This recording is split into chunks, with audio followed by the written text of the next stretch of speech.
Hey, welcome back to Watson's Models. Mike Watson here, your friendly neighborhood host. Hey, I told you I'd come back and kind of show you what I'm working on with the Centurion. This is a 16th scale Centurion MK.5, which is from Tongde. Tongde. I guess I pronounced that properly. All right. This is the instruction booklet. Now, just to start things off with, this is like cardstock, all right? Much thicker than what you would get from Hang Along, but the instructions are pretty basic. There's a lot of Japanese or whatever that writing is, in Chinese writing maybe.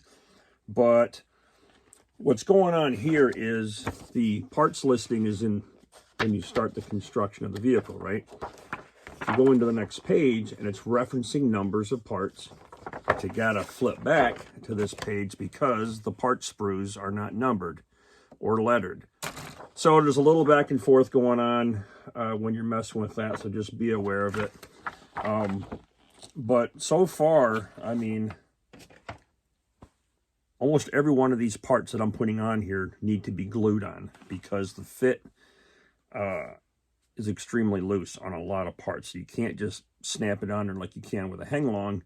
You gotta, use a little bit of CA glue or even some of this Tamiya thin cement works good too if you just let it sit and not mess with it too much. But you can see where I'm working on the smoke grenade launchers, okay, on both sides. Now the instructions on the smoke grenade launchers have the sequence of the angle incorrect in the instructions. What they want you to do, and you can see right here, they want you to take the high angle to the top and gradually work your way down to the bottom. Well, you do some research on the tank and you'll find that the straight shot is on top, and then we start to gradually angle out away from the vehicle. So I had to make those modifications. Not a big deal. It's just repositioning them. But again, you have to glue them. Now, the other problem with this turret, and let me just angle the camera down a little bit, okay, is the detail here, which represents the metal banding that supports the canvas shroud that goes over this on the real vehicle, is pretty prevalent on the side here. But when you get over here, it's almost like the mold, it didn't make the mold all the way. And the angle of the turret over here is a little bit different. So when you mount these brackets, they don't fit properly. In fact, what they do is they almost sit like at an angle and they point in a funky direction, and they're not parallel to this side. So I had to make some cuts on the base of this, took the pins out. Don't rely on the pinholes. I left one pin in the lower corner down here, did some filing with my sanding sticks, and I do like to use these Andes Hobby Headquarters sticks. They last me forever. I got a bunch of them.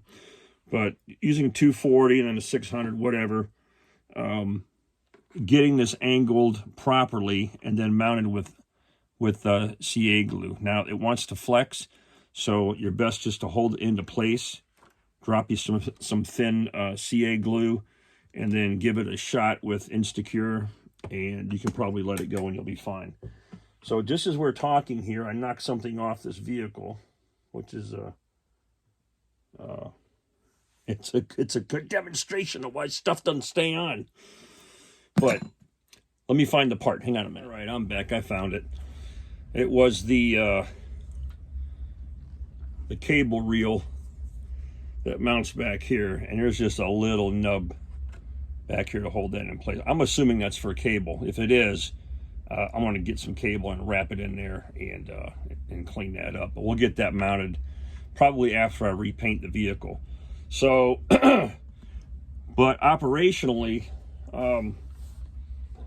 it works. The power switch and the charging ports in the front, and it's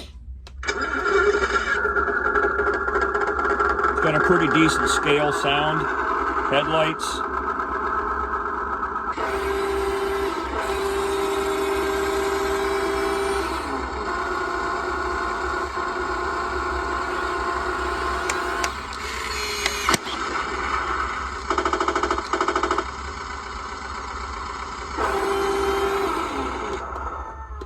put that turret back in place because I'm doing work on it and I need to access certain things. So, okay. So moving on with the vehicle here, there are a lot of parts that have ejector pin marks on them. So when you're removing parts off of the sprues, they will have little dimples. Here's an example right here where you've got a dimple that's going to need to be filled. Same thing with the headlights. It's just, it's just where it didn't fill all the way. The other thing is, just to kind of give you an idea how loose these parts are, where's my my deal here? All this stuff it'll just fall off, okay? As where other brands, they'll snap into place and you're good to go. Same thing with these fender brackets. So what I did here is every single part that I'm removing, I'm cleaning all of the mold lines and flashing and things off before I do a final fit and install. Same thing with everything up here. The antennas have a lot of mold lines in here, ejector pin marks that need to be cleaned up. But you can clean this up with just basic hobby tools. All you need is your little snips, whatever brand you like to use, just some files, and these things clean up real easy. Now before you glue, I do recommend that you remove the paint from from the surfaces before you glue it together. Most of you guys know that. Otherwise you're going to run into some problems. So that's kind of where I'm at. Got the smoke grenades corrected. I'm not going to put on any of the machine gun stuff yet until we get all of this stuff cleaned up and set proper. Got a fire extinguisher here, it's loose. There's a halfway decent jerry can that mounts on the back. It's in 2 pieces. All right, but it is missing the cap. So we're gonna have to fabricate a cap on there so we can add a little bit more realism to it. And we'll do that before we glue things on. Now the road wheels, these are together, okay, as part of the suspension system. It's not like the traditional tanks where you'll get an individual pivot. But these hubcaps, they don't snap on at all. You gotta glue them down. Now, if you ever intend on getting back in there to do any maintenance work or whatever, you might not want to use CA glue or the thin cement, but I don't know what you would put on there. Maybe there might be maybe something you use for foam or whatever that you can pluck it off later on if you need to, but just be cognizant of that when you put these on. I don't run my tanks a lot, so I'm not worried about it breaking. I like messing with them. I toy with them a little bit, and then they sit on the shelf with the rest of their buddies. So that's what's going on. Just wanted to get you started with some of the basics of what I'm dealing with, and that's it. Short video. But I do like it. Now well, there's another problem here that I don't like. And here, let me show you this. My camera work sucks. You see the visible nut and bolt coming through there? I don't see anything here where that's going to get covered. So that kind of bugs me, and I'm going to need to come up with a solution for that. Here's a closer look at some of the details on the model. And look, these are meant to be played with, but I mean the detail's pretty good. Not horrible at all. Got an access port here that opens, right? That's where you add your plastic BBs, because yes, it does shoot BBs. You have the IR sensor that plugs in there, which I never use. But yeah, we're gonna get this cleaned up real nice. And I am working on coming up with a solution to fabricate a canvas cover for this gun. I just think that would add a lot to it. Anyhow, she's gonna get a complete paint job and in the proper British color, and yeah, we'll go from there.